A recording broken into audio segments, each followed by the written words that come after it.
others must perish. We live in a place now that feels just about like a plantation. We're all indentured servants. You know, when I found out there were 8 presidents before George Washington, I wanted to smack somebody. You know, I wanted to know why I was taught otherwise. Just tell me the whole story. I'll fill in the blanks. But don't tell me something that you think I'm supposed to. Hear my song for Stephen Lawrence, a fine young British boy. We want to make it clear to black youth that if they want to be revolutionaries, they will be dead revolutionaries. And this is the real. Is speak to you a little bit more about karma. It's something which we all need to think about. Karma is what happens to you a result of what I have done. Is what happens to me a result of what I have done? Or is what happens to you a result of what you've done? Is what happens to us a result of what we've done? Or is it a result of cosmic, karmic coincidence? Or is it a result of the theory of chaos? Or is it a result of a happen chance and happenstance? Is it just coincidence? Is it just a coincidence that the most dirt-hard people in the face of the earth, the ones that worship gold, the ones that worship money, the ones that deal in drugs, are the ones that seem to be the most successful? Is it just coincidence? No, it's not coincidence.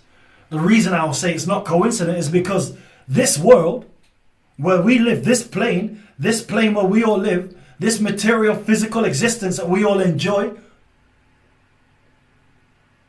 is ruled by the material God. Is ruled by the money. Is ruled by money. Cash money is ruled by the cream. Cash rules everything around me. By the cream and the dream. So, I ask you the question again. Is what happens to us, is what happens to you, is what happened to me the result of what I've done? Is it the result of what you've done? Is it the result of what we've done? Previous weeks, if you've listened to the More Raw Than What You Bargained For late night Wednesday evening show with me, Anthony Olatunji, in collaboration with It's Not Me, It's You Honest, with Insight Radio, serving as the gateway to the Nottingham, to the African Caribbean community in a Nottingham, in the East Midlands, in the England, in the land of the sinking sand, and over to our brothers and sisters, the United Snakes of America, and to our brothers and sisters over in the motherland, the fatherland, Al Kebulan, or Africa, no matter which part them did it, no matter which part you're from, we're serving you. And what you've heard me say previously in the past, and this will stand as a testament to the truth and to how I feel and what's real. And that is, what you do, what happens to you as an individual is a microcosm of what happens to us, what we go through universally as a people. Now you can apply that to the individual, into society, or from the individual into the race, into the individual, into humanity. You can apply that wherever you feel or think that it applies. But I've got a very simplistic and naturalistic view of an otherwise purely material world.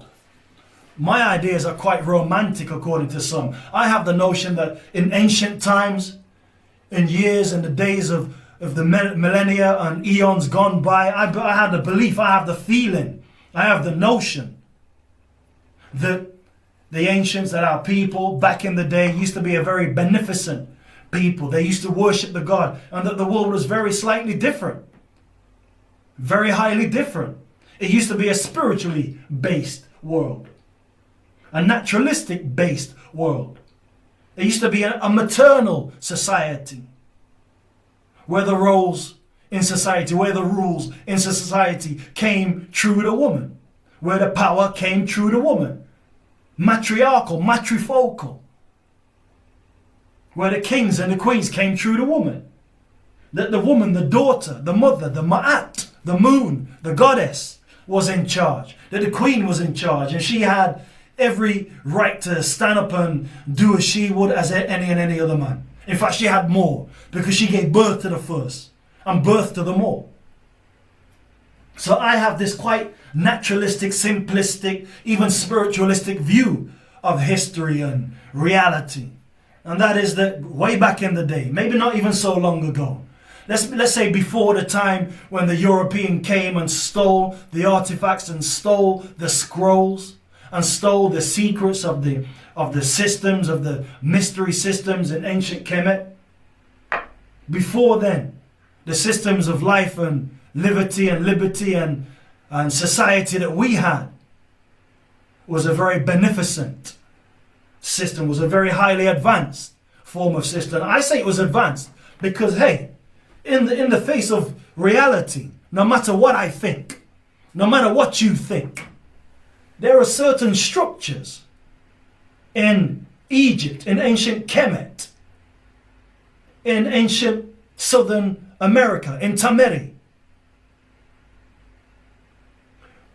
Certain structures that were erected, certain structures that were built, which even to this day, with all our so-called technological advancement, with all of our so-called computerization and automation and mechanization and industrialization, we cannot even repeat some of the great feats and some of the great magnificent tasks that were done in order to construct the monuments of millennia ago, of thousands of years ago. So then, my question is this.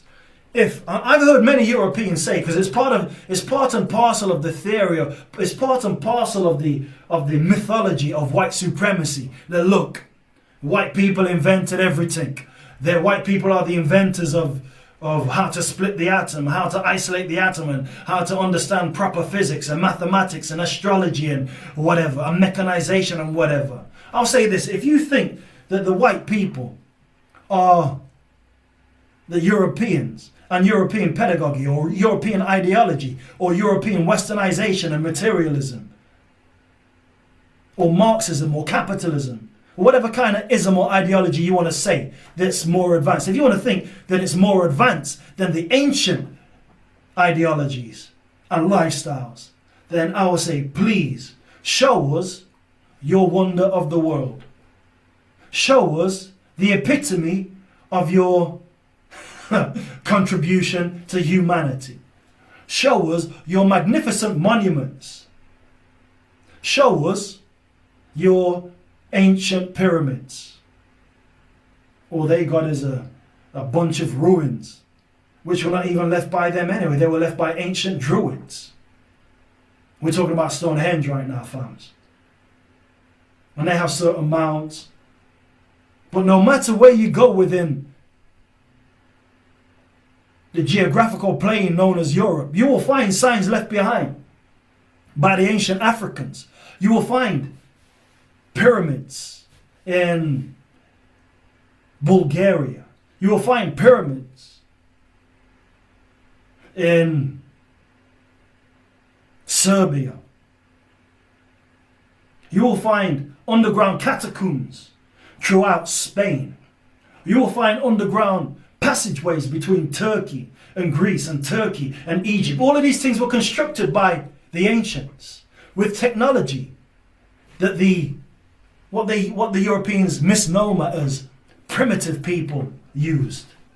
If we were so primitive, if we were so backward, if we were so unadvanced and undeveloped, how is it that we had monuments and statues and pyramids all across the face of the earth that these people cannot even repeat or compare with to this day? Come on, I'm waiting for an answer. I'm waiting for you to hazard a guess and say, look, it's because of X, Y, and Z. I'll tell you what the reality is, family, in my humble opinion. And that is that the systems that we used were not only pictorial systems or hieroglyphic systems It wasn't only the medunetta or the secret unspoken words. It wasn't only the secret languages of the so-called gods. We used this thing called the oral tradition, which to the Europeans was a system of mystery.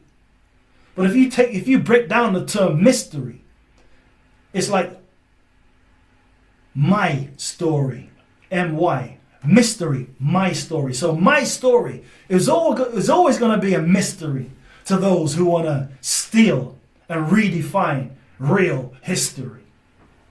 So history is his story. Well, our story, my story, is always going to be a mystery to those on the outside.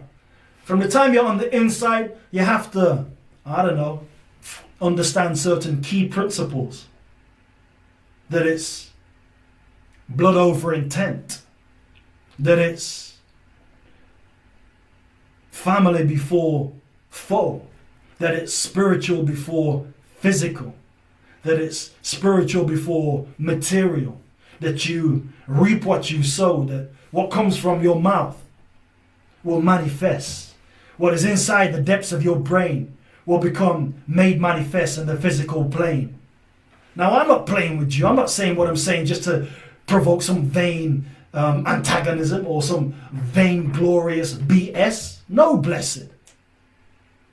You could say what I'm saying is occult. You could say what I'm saying is esoteric. You could say what I'm saying is just fluff and stuff. Say whatever. But when the Europeans came to ancient Kemet, they came upon systems of oral traditions and of pictorial pictograms and hieroglyphs that were very strange to them, which they didn't know next to nothing about. They were baffled by the amazing monuments and statues and metals and precious stones which they found around and abound. So they begged to be taught. And have you ever seen one of those martial art films where one of the students comes to the door of the masters or the Shaolin temple, for example, and says, please masters, teach me. And then the masters will say to the wannabe student, we're not going to teach you, go away. And send them away, send them packing. And then the wannabe student will come back again. Please master, teach me. And then the master will say, well, we need to know what's in your heart. And if what was in their heart was malfeasance or malevolence or wickedness or hatred or revenge, for example, somebody will have their family killed and they want to go and learn martial arts so they can go and kill, then the masters will say, no, we're not going to teach you. Similarly, the ancient systems of the mystery systems in ancient Kemet, similar things. And as one of the theories, one of the realities is that before you could graduate 1 degree in the systems of the mysteries, you would have to spend, I don't know, for 1 degree, something like 40 years. 40 years, beloved, for 1 degree.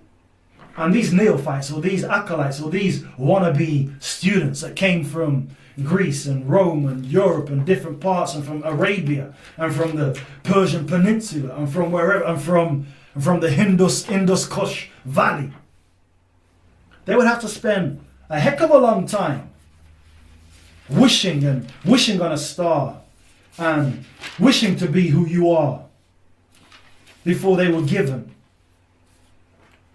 the time of day, before they were given a treat to play. They would have to spend so long. But there were some of these people that we let in. And you can see, if you look back in history, that the ones that we let in, they became European so-called icons. They became European giants. People like, I don't know, Pythagoras, people like Aristotle, people like Herodotus, people like Plato. But these few individuals that we let come through, we only left them with 1 or 2 or 3 degrees. And they became giants because they stood on the back, on the shoulders of those that came before them. They didn't come to Europe and fathom out the size and the structure and the function of the atom all by themselves. No, bless. Little did they know before they came upon us. So it was the Africans. If you listen to John Henry Clark, if you listen to Baba Henry Clark, if you listen to Brother Ivan Sertima, if you listen to some of our elder scholar warriors, they would tell you the Africans, the Comitians, were the mothers and fathers of civilization. Africans were the founders of Europe through the Moors, through the Berbers. They were the founders of socialization and civilization in Tameri, in America, southern. They were the founders of civilization in the Indus Kush Valley. They were the founders of civilization in the Indonesian Peninsula, throughout Melanesia, throughout Polynesia, throughout Australia, throughout everywhere in the world. It was the ancient Comitians, the ancient Africans, the ancient Egyptians, the ancient Ethiopians who went around the earth, who went around the globe, who went to the four corners of the earth and taught civility and civilization and socialization and taught the meaning of life, taught the secrets of life. One of our master teachers was a brother who was known to them as Imhotep, Amenhotep. And a lot of people misnomer him to be, the personage of Tehuti or the personage of Thoth. And the Greco-Latin terminology for Thoth or for Tehuti was Hermes or Hermes Trismegistus. That's what I'm calling. So we taught these Europeans.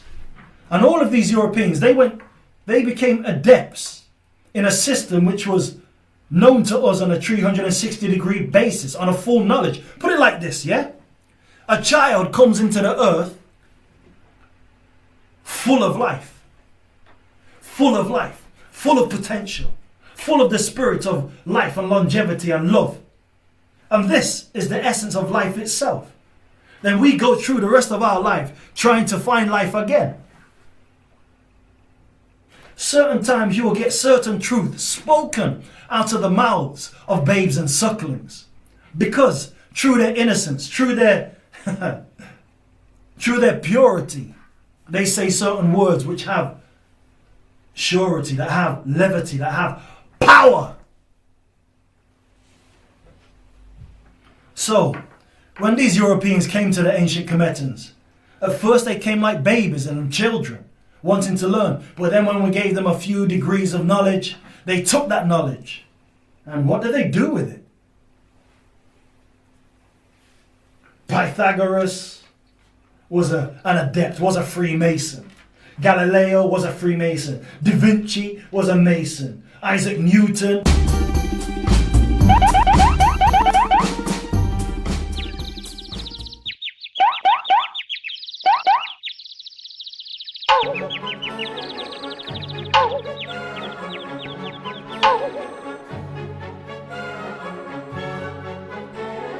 Yes!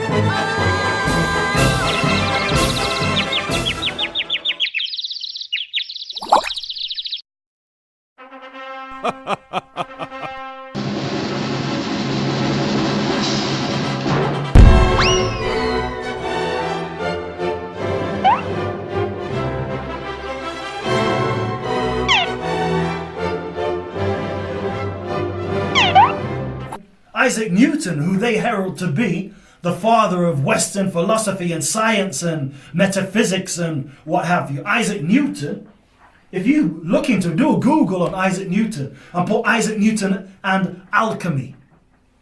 Alchemy is chemi came from Kemet.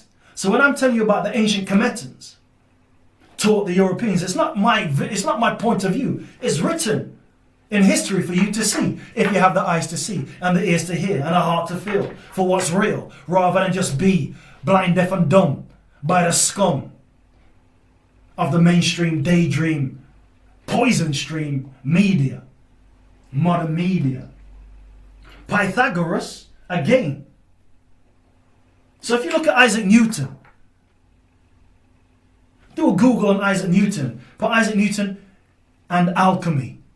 You will find certain references to the fact that Isaac Newton spent the majority of his time trying to decipher and decode the ancient scripts of the Medunetta, the ancient scripts and the hieroglyphics and the pictographs from Kemet, from Egypt.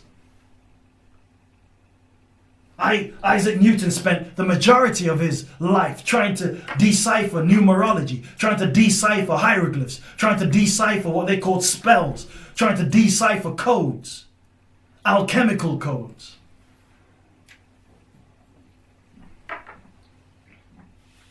When you come through the ages, you'll see basically all the so-called founding fathers of America had influence from the Moorish temple or from the ancient Kemetans.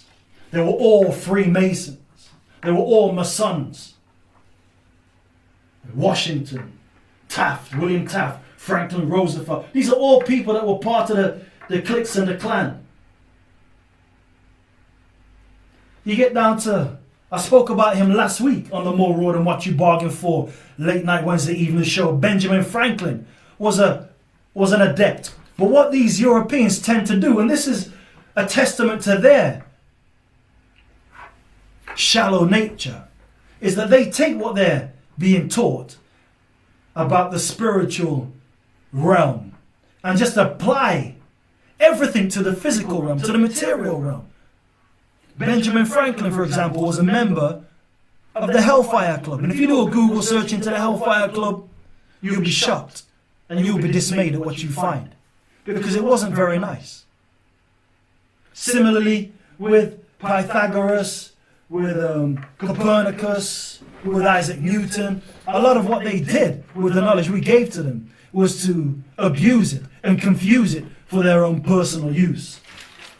But let me get back down to the heart of the matter, the fact that what I want to speak to you about this evening, family, what I want to construct and build on is this thing called karma. Karma. Is what happens to me, is what happens to you a result of what I've done? Is it a result of what you've done? It's a question. It's a question which is, it's important for us to think about. Is what happens to me a result of what I've done? So, to the Muslims and the Christians and the Buddhists and the Hindus and the Sikhs, different religions, different people that follow different philosophy will have different ideas about that particular question. Is what happens to me a result of what I've done? But I'm not talking about religion. You can, like I try to leave your religion at home. Because a religion is something which is made by man. And it's a system set in stone by man. I'm talking about issues of, let's just call it, for simplicity, spirituality. That no matter what your religion is, you can consider these issues of consciousness and spirituality. And obviously, if you're of a particular religious hue or of a particular religious leaning, then you might apply your considerations and your thoughts to this question according to what your religious bents are. But I'm not trying to discuss religion, family. I'm trying to discuss consciousness raising and spirituality, family. And yes, there is. I started off saying, look, my angle is quite simplistic and naturalistic. Because I'm a simple man. Let's just go back into this question of karma. Let's just investigate this question of karma. The principle of cause and effect. Every cause has its effect.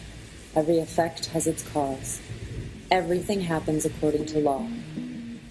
Chance is but a name for law not recognized. There are many planes of causation, but nothing escapes the law. This principle embodies the fact that there is a cause for every effect, an effect from every cause. It explains that everything happens according to law, that nothing ever merely happens, that there is no such thing as chance, that while there are various planes of cause and effect, the higher dominating the lower planes, still nothing ever entirely escapes the law. Is what happens to you a result of your environment? Or is what happens to you a result of cosmic coincidence or social situations?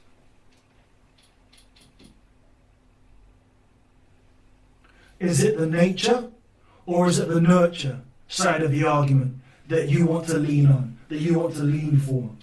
What do you think? Do you think you are who you are and what you are because of things that happened before, that it's predestined? That you are who you are and what you are because of things that happened before you came here? Or do you think you are what you are because of the way that you've been educated, because of the way that you've developed yourself? You know, it's an important question. Because when I say to you that, look, the history of the European is not as mighty as what they try and paint it to be, that they try and lay claim to their innovations for themselves. Pythagoras and a lot of these Europeans say, look, we are the inventors of modern society and we did this, we did that, all by ourselves. Then that belies the fact that they stood on the shoulders of giants. That belies the fact that they were given the keys to the earth and to the universe, only for them to go and abuse the positions of power which they were given by virtue of being given that 1 or 2 or 45 degrees of knowledge which they took, which they learnt, which they stole, and which consequently then they burnt in the university and libraries of Timbuktu and what they call the libraries of Alexandria, where they ransacked the knowledge. They stole certain keys, stole certain knowledge, stole certain science, stole certain scrolls and graphs and maths and what have you.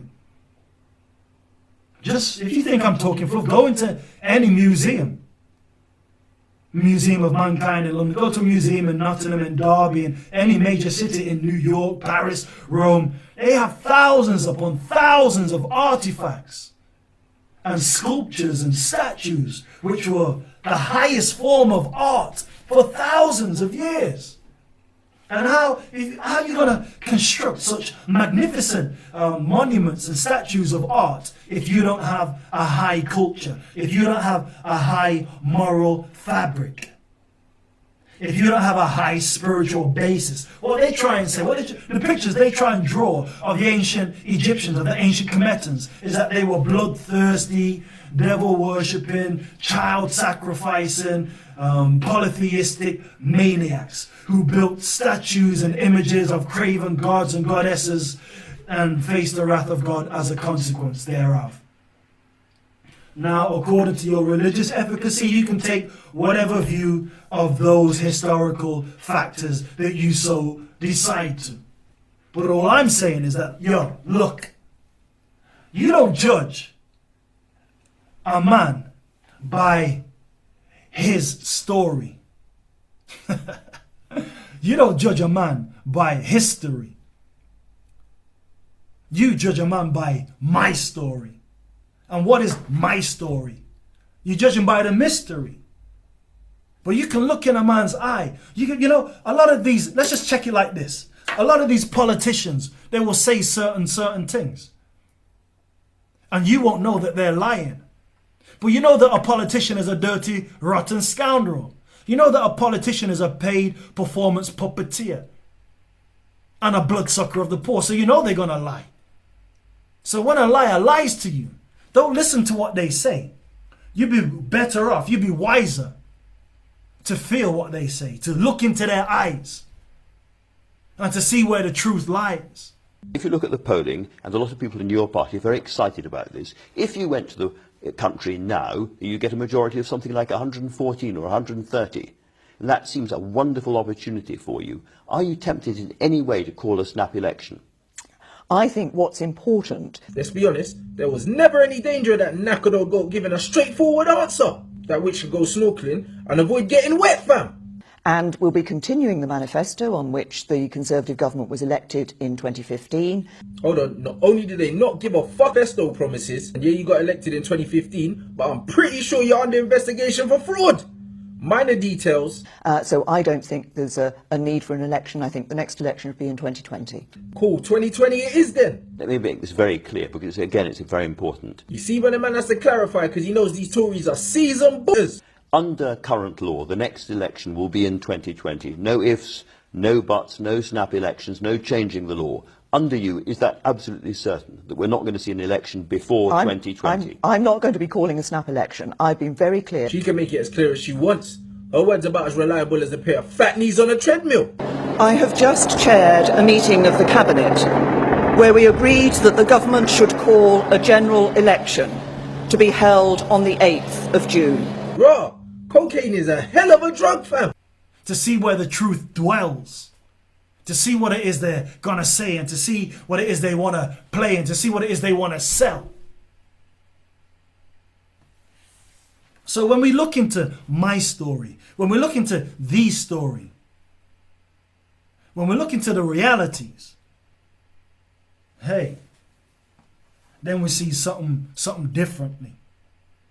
For example, if you look at let's just look at some of these, there's quite a few ruins throughout England, quite a few ruins throughout Europe of these ancient, not even ancient, they're only like 300-400 years old, of these old cathedrals and churches and monasteries and these other places where people get buried, and there's quite a few of them. If you go and check out those monasteries, you will see that they were built off a certain principle. They were built to a certain standard. But the standard that they were built to is that, by and large, the majority of them are fallen down. They're just crumbled. They're just rocks. They're just, a few, you have the odd wall here, you have the odd thing over there, and what have you. It's basically ruins, bless. But then if you compare those to our ancient statues, there's no comparison. You can't compare. Furthermore, if you look into some of the ancient churches, even modern churches, call them the modern last 200 years, you can see that their palaces and the churches are laced with symbols of Satanism. I remember I went to a Church of England school when I was a child. And at this school, demons. I remember blatantly, at this school, if you looked at the top of the church on the outside, you will see that there was these little devilish looking statues, these little devilish looking effigies, these little devilish looking gargoyles and dragons and demons and all sorts of gothic and mad, wicked, quite horrible looking things.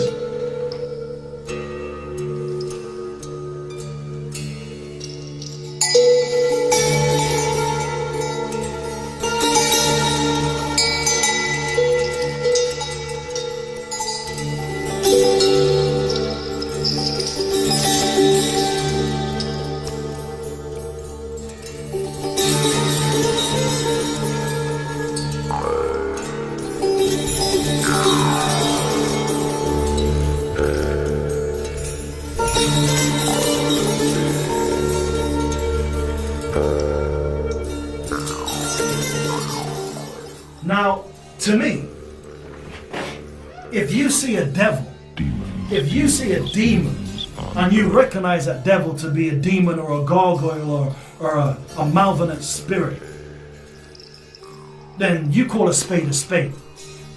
Now, they say they built these churches for the worship of God. But then if you look into Masonry and Freemasonry, which are two distinct but very related things, then you will see that their history and their story is, let's just say, even though they profess to worship the one God, it may not be the same God that you worship. You know, in ancient Egypt in Kemet, there's a picture of Osiris and his brother. Osiris was the sun, the day, the light, and his brother was Set, or the jackal, pictured by a jackal. The dog. Jackal is a dog. And the dog was the personage, was the effigy of the earth. And if you put the word dog in a mirror, it says God. It's the opposite. Dog is the opposite of God. So I'm not trying to belittle anybody's religion. Don't take it personally, because I'm not discussing religion. But there are those that say that the Masons and Freemasons and those in the Illuminati who profess to be doing God's work are in fact doing the work of the devil, jackal dog. Now you can take that or you can leave that alone. But you don't judge a man. You don't judge a man by the words that he speaks or the truth that he shares. You judge a tree by the fruit that it bears. You understand that, family? So when these Europeans claim to be the masters and the epitome of civilization, show me somewhere, please, I beg you, where their civilization is so masterful, so beneficent, so merciful. Because these Europeans, they don't even have mercy on their own Europeans. And when these Europeans left their ports to go to Africa, to go to Tamari, to go to South America, to go to India, to go to Asia, to go to Andalusia, to go to Australia, they had no mercy to any land that they found. They had no mercy on any individuals they found in any place in the face of the earth. None. So let's call a spade a spade. And if in their churches you see these demons and these gargoyles and these devils, which to me I was quite scared as a child. I used to look up and feel them. I used to shake in fear inside the churches, high up in the rafters. You see these gargoyles, the record, barah. And then outside the churches, you see these gargoyles, and I would ask the priest, because it bothered me. And I was one of these children, I would ask the most simplest and stupidest questions. But if you know in ancient Kemet, they say a child that asks questions is not stupid. But they used to look at me like I was stupid because I'm asking. I'd be like, yo, excuse me, priest, excuse me, preacher. And he'd be like, yeah, come over here and sit on my lap. No, thank you, sir. Excuse me, sir. But why have you got those devils? Why have you got those gargoyles? Why have you got those demons high up on the church? And they would tell me stuff like this. Well, they're there to ward off evil spirits. And I'm like, that's incredulous. I didn't know as a child that was just BS. But it sounded like BS. And it felt like BS because I just couldn't work out the logic of that. Now, when you have a room full of darkness, all you need to do is light a candle and the room is full of light.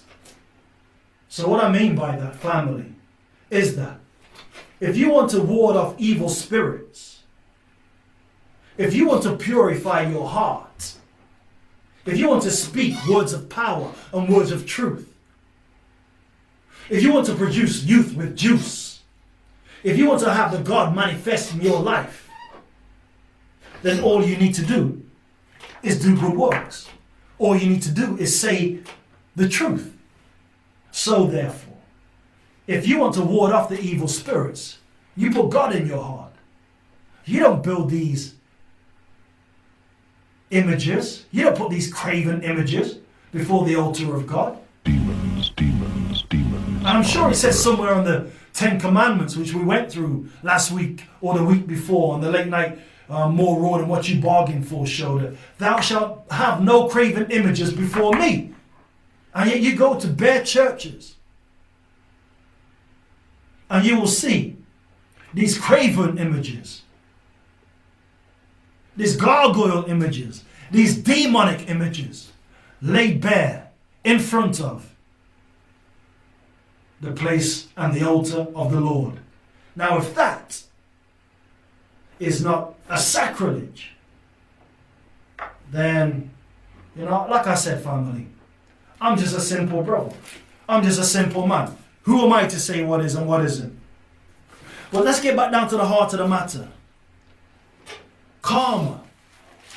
Are we suffering nowadays, family, because of things that we did way back? There are some people that tell you that the tribe of the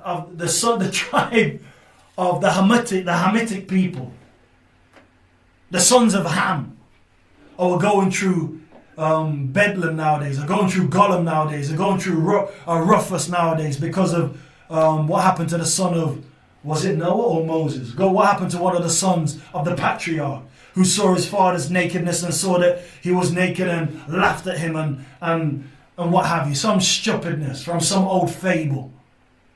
Now, I don't want to belittle your religious belief, but if you want to tell me that because of some geezer 6,000, 2,000 years ago, millions of Africans have been murdered, maimed and tortured because of the laughter of some geezer, we have been bound by biblical stupidness into a livelihood of karmic misery in perpetuity, then I'll say, you know what, you take your book and you know what to do with it, because it's not for me. So karma, is it a real thing? Is it a real thing?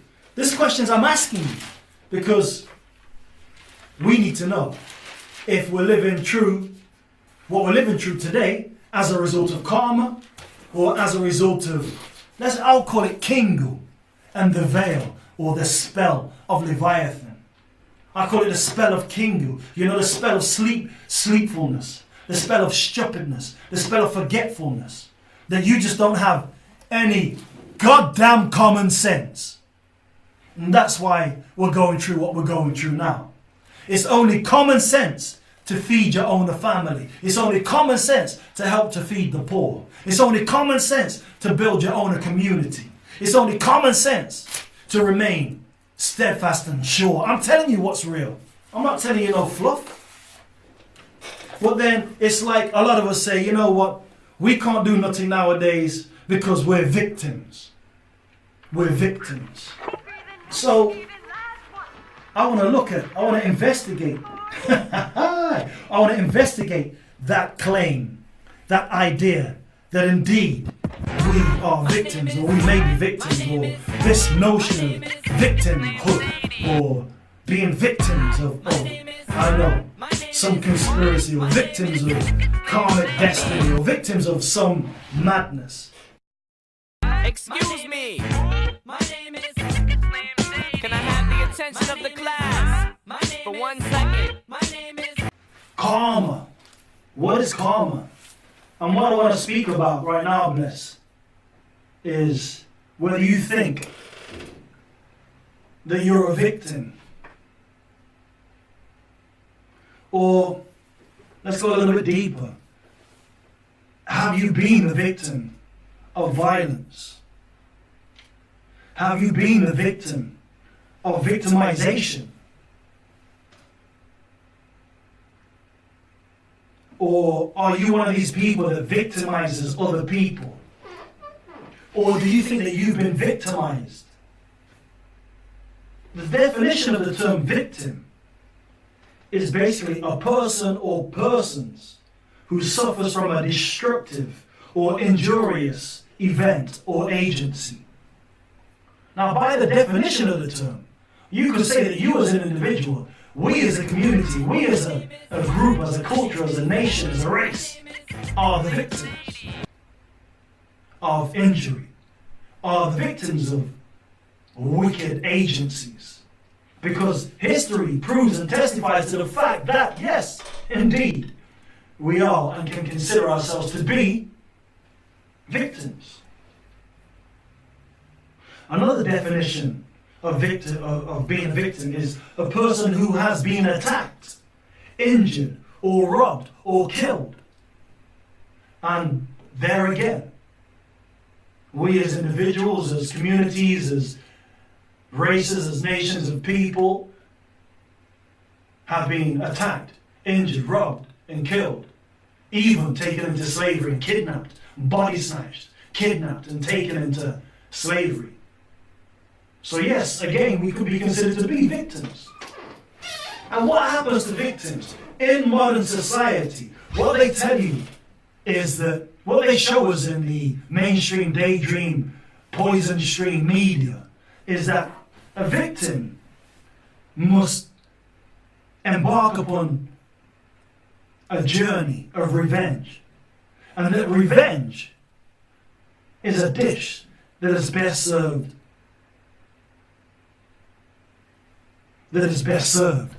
So you can serve it hot or you can serve it cold. But revenge is a dish that is best served. Enough said, that's what I'm going to say. That's what the modern media shows us. That's what it plays us. That's what it convinces us of. That if you've been a victim, then revenge. Pick almost any film. Let's look at the film Rambo. The first film, First Blood. Rambo was victimized. He was just a lone ex-Vietnam veteran walking on the street, and some bully boy policeman stops him and questions him, wants to stop and search him, and then gives him hassle. Now, how many of us can identify with that? It's over, Johnny. It's over! Nothing is over! Nothing! You just don't turn it off! And we want to get Rambo on these police. We want to get our revenge on these police. We want to go buck wild on the devil. We want to get buck wild on a beast. We want to get buck wild on a wild beast. Hey, isn't it? I know what you're saying. I know what you're thinking. And yes, Mr. Anthony Olatunji, stop being so provocative. All right, I'm going to chill. But just think about that. That analogy of Rambo walking on the street, minding his own business, and police come and druck him up, arrest him, and smash him up and fling him in the jail. So he said, look, General, they drew First Blood, and he went on a mad rampage. He went on a mad escapade of destruction and death, and destroying, and bombs and bullets and knives and hunts, and he had a whale of a time. He had a hell of a time. And that's just an example from way back in the day. But you don't need to go so far back. Look at any modern film. Just choose a film that's got any form of action. Any of these X-Men films, any of these Marvel films, any of these Fast and Furious films. It's all based on revenge. And the victims have to embark upon a quest of gaining some form of malevolent revenge. And they train you to think like that. They train you to have this bad mind, wicked mind intent. They train you to have this malice of forethought. But I've told you that if you want to get rid of demons, if you want to exorcise devils, then the best way to do that is to make sure your speech and your heart and your thoughts remain pure. And that's the real. But the common narrative in media, in films, is that those who have been abused, those who have been misused, those who have been victimized, become full of revenge and anger. And that's the solution. But I would argue that basically that's not really the solution.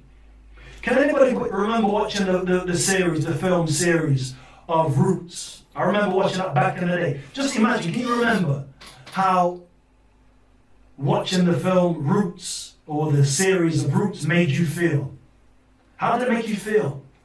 It made you feel that you wanted to go out and get some form of revenge. That you wanted to go out and get some form of justice. That you wanted to go out and seek some... you wanted to go and serve some justice. Some of you. But it left us with that feeling of, malice of forethought, feeling angry, feeling that we need to go and do something. And then good fathers, good mothers, good elders told us, look, that anger, focus that anger. Use that anger as a fuel for your fire, as a source for your course. Because in this life, Janos, you know that If you're going nowhere, any road will take you there. If you're going nowhere, any road will take you there. But if you're going somewhere, then you have to make manifest the divine plan which is inside your mind, which is the mystery. You have to make manifest your desires. Your spirit has to become manifest in the physical to go where you need to go. And you can't do that by harboring grudge or hatred or anger or malevolence or revenge. So family, I say it again. Forgive, we have to live, yes, but we just can't forget. What about, has anybody seen that film, the more recent film, Django? The Django, by William Carter, boy, Scorsese. Crazy film, where a brother was in slavery and came out and blatantly was blazing, gun blazing. That was a film showing you that immediate gratification, straight up revenge was the answer. You really want me to shake your hand? I insist. If you insist.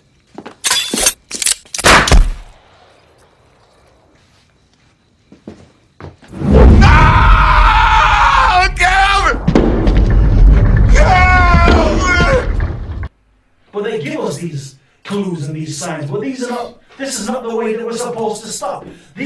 This programming, because TV program you, films program you to behave in certain ways or to think in certain ways. This is antithetical. This is anti-God. This is anti-yourself. If you know that the original black man and woman to the Egyptians and the Greeks and the Romans and the Greeks was God, that the nature of yourself, the way you used to live, was godlike, and they used to bow down and worship you. But then we gave them 2 degrees, 45 degrees of knowledge, and now they twisted the whole script. They flipped the script and made us worship them. They painted Jesus white by the might of the white nation. They painted a picture of Michelangelo's people, family and friends, as being Jesus and the rest of them. And every depiction of God or the sun God, they put a European face there. Jesus Christ, they put a white Jesus Christ upon your wall or upon a church wall. If you start worshipping them, then you're confused, you're going to anti-yourself. But if you understand that black man, black woman was the original God of this earth, then you will know that to go to fall sway, to lean into the suggestion and the programming of going for revenge or going for mad malevolence or mad violence or harboring grudges, then you will know that that's antithetical to your self-Lord and Savior.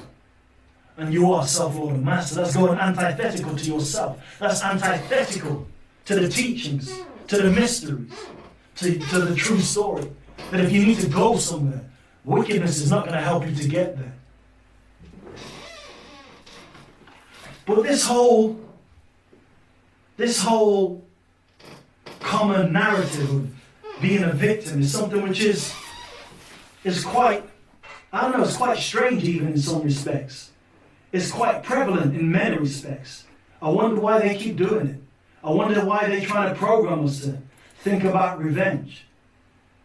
There's something in that. I want to play one more track now, whilst I just take a quick break and take a leak and take a quick shake.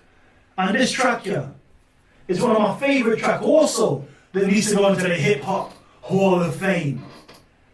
It's a track entitled When the Gun Draws.